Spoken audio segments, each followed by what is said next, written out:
बिस्मिल्लाहिर्रहमानिर्रहीम। Bismillahirrahmanirrahim. Assalamu alaikum and welcome back to another lesson of English subject for grade 3. Students, today we are moving on to the exercise of the unit The Wise Father. हमने ये story कल complete कर ली थी और आज हमने written काम करना है। तो रिटन काम के लिए आपके हाथ में एक नोटबुक होनी चाहिए, साथ में पेंसिल हो, रेज़र हो और एक रूलर हो, ठीक है। और फिर उसके बाद हम अपना काम शुरू करेंगे, ठीक है। So let's begin our work without any further delay. So सबसे पहले तो अपर मोस्ट लाइन पर आप CW लिखेंगे, सब्जेक्ट नेम लिखेंगे और वो डेट लिखेंगे जिस दिन आप ये काम करेंगे। फिर फर्स्ट लाइन में आप यूनिट नंबर और सेकंड लाइन में आप यूनिट नेम लिखेंगे। The first question is what is meant by peace. What is meant by peace? Peace means friendship and harmony. अच्छा, अमन किसे कहते हैं? अमन ऐसी सिचुएशन को कहते हैं जहाँ हर तरफ दोस्ती ही दोस्ती हो। और हार्मनी इसको कहते हैं कि जब आपके दरमियान कोई इख्तलाफात ना हो, किसी बात का झगड़ा ना हो, दिल में कोई बुग़्ज़ ना हो, आपके मतलब बुग़्ज़ मतलब गुस्सा, ठीक है। एक दूसरे के लिए आपके दिलों में कुछ भी गुस्सा या कोई भी नेगेटिव फीलिंग ना हो, तो इसको हार्मनी कहते हैं। कोई इख्तलाफात ना हो आप में। Harmony, HARMONY, HARMONY, harmony.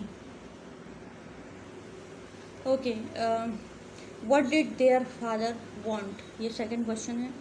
What did their father want? So did है तो डिड की वजह से क्वेश्चन में जो want है वो wanted बन जाएगा, ठीक है। want क्या बन जाएगा? wanted. Their father wanted to teach them to live peacefully. Their father wanted to teach them to live peacefully. Okay.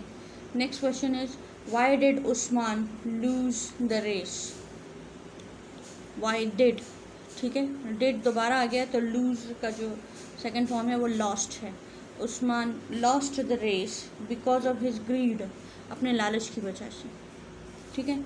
अब यहाँ पर आप अपनी तरफ से कुछ भी रीज़न्स लिख सकते हैं। 3-4 रीज़न्स हैं जो स्टोरी में थी। एक तो ये रीज़न थी कि लालच बहुत ज़्यादा था, बहुत ज़्यादा आगे निकलना था, तो आगे निकल गया और वापस टाइम पे नहीं आ सका, इसलिए वो रेस हार गया, ठीक है। तो मेन जो चीज़ है वो लालच है। दूसरी चीज़ ये कि उसको लगा मतलब उसने सही टाइम पे डिसीजन नहीं लिया। Usman lost the race because he did not take the right decision. सही टाइम पे इसने वापस मुड़ने का डिसीजन नहीं लिया, तो वो भी इसका पॉसिबल आंसर हो सकता है, ठीक है। Let's move on to the next question. Okay, what is the moral of the story? What is the moral of the story? अच्छा, आपसे पूछा जा रहा है कि आपने इस स्टोरी से क्या सीखा। तो यहाँ पर कुछ ज़्यादा आंसर्स हैं जो कि लगते हैं कि पॉसिबल आंसर्स हो सकते हैं इसके। नंबर 1 तो ये कि मिलजुल के रहना है, तो union is strength is the moral of the story, ठीक है। दूसरा जो इसका पॉसिबल आंसर हो सकता है कि we should not be greedy. The moral of the story is that we should not be greedy, ठीक है। तीसरा जो इम्पोर्टेंट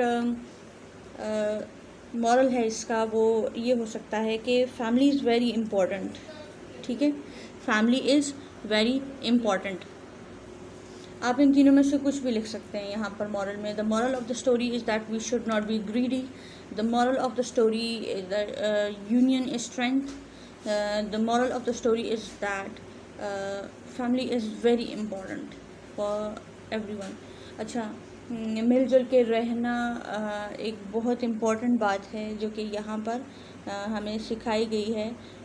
यहाँ जो भाई है उस्मान, उसने कोशिश की कि वो ज़्यादा पार्ट ऑफ प्रॉपर्टी ले ले और उसके लिए उसने बहुत कुछ करने की कोशिश की लेकिन हार गया। दूसरी तरफ दूसरा भाई जो था वो राइट डिसीजन ले रहा था, उसको जितना पता था कि यहाँ से यहाँ तक जाने पर, इतना ट्रैवल करने पर उसे टाइम पे वापस घर पहुंचना नसीब हो जाएगा, ठीक है। तो वो राइट डिसीजन जो है वो उसके काम भी आया। दूसरा, उसके जहन में कोई लालच नहीं था, इसलिए वो जीत गया। और उसका हमने शुरू से नोट भी किया कि उसको जो बात कही जाती थी वो फ़ौरन एग्री कर जाता था, तो इसलिए उसको उसकी आजिज़ी इंकिसारी का भी अल्लाह ताला ने सिला दिया, ठीक है। तो ये स्टोरी से हमें काफ़ी सबक हासिल होते हैं। आपके पास ओपन चॉइस है, आपके जहन में अगर इसके अलावा भी इसका कोई मॉरल आता है तो आप वो भी लिख सकते हैं। नेक्स्ट जो क्वेश्चन है हमारे पास वो है मेक सेंटेंसेस। मेक सेंटेंसेस में जो फर्स्ट वर्ड है हमारे पास एग्री। एग्री एग्री इत्तेफाक करने को कहते हैं, मतलब किसी की बात मान जाने को एग्री कहते हैं।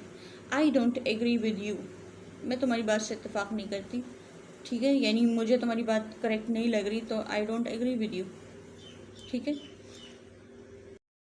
The next word is family. Family, I live with my family. I live with my family.